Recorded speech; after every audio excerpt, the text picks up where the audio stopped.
And we get a Democrat's take now from Senator Patty Murray of Washington State. She is the highest-ranking woman in Senate leadership. I spoke to her earlier this evening. Senator Patty Murray, thank you very much for joining us. So Republicans are moving ahead with this vote on Judge Kavanaugh. They say this FBI report provides no corroboration for any of these allegations. What did you see in the report? Well, Judy, obviously I can't talk about exactly what's in the report, but I can tell you that I am so frustrated and disappointed that it was a very narrow scope. If there's one thing we have learned about allegations of sexual assault, is that it often takes a long time for someone to come forward and tell someone about it, to be able to remember all the minute details of it. They often just remember a few things, as Dr. Ford herself showed us last week in a very emotional way. And to not speak to the people that she has said to talk to really says to me that this is not a thorough investigation, and it really is an attempt just to sweep this under the rug and move on. And that is such a disservice to this nominee, to us as a country, and to women who are victims of sexual assault. Well, the White House and Republicans, Senator Grassley, are saying this was a thorough investigation. They're saying they followed all the leads that were related to the sexual assault allegations. Well, what we do know is that both Dr. Ford and Ms. Ramirez gave the FBI additional witnesses that were not contacted. So to me, that says right there, it's not a thorough investigation.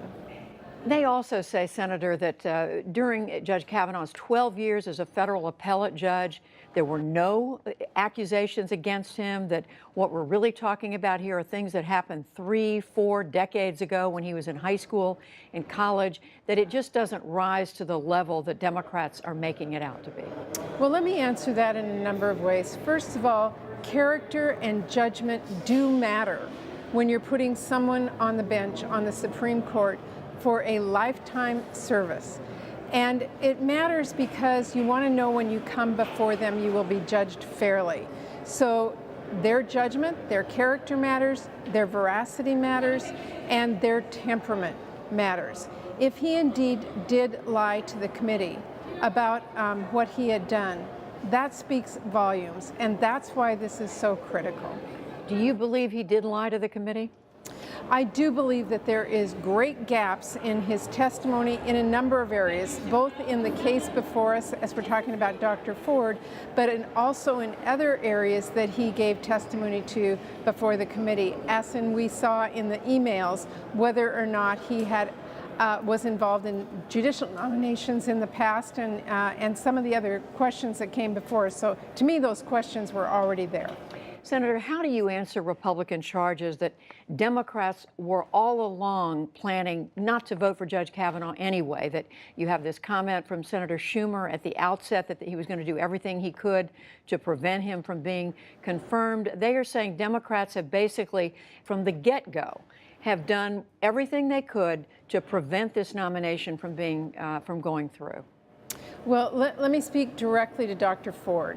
Dr. Ford contacted her member of Congress because she told us very clearly she thought it was her civic duty for us to know something about a nominee that was going to go before or become a United States Supreme Court justice. Rightfully, and that truthfully. And that investigation took some time, and obviously no one likes how it came about, but the fact is it is in front of us now. It is a consideration. So we have to do our best job to evaluate that.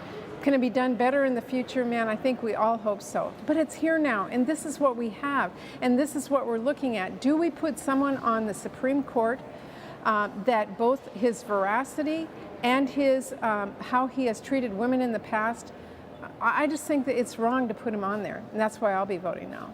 Do you believe he'll be confirmed? I think none of us know how the last few votes are going to come down. What I do know is that people are watching. I hear from so many women and men who have told me their own personal stories of sexual assault, who are saying they're watching this closely. And if the Senate sweeps this under the rug, doesn't take it seriously, and puts this man on the Supreme Court, it will send a message nationwide to women once again to be quiet, don't come forward. And I think that is such a wrong message for today. And I think if that is the message we send, women are going to be out in force over the next few months to speak out. Senator Patty Murray of Washington State, thank you very much. Thank you.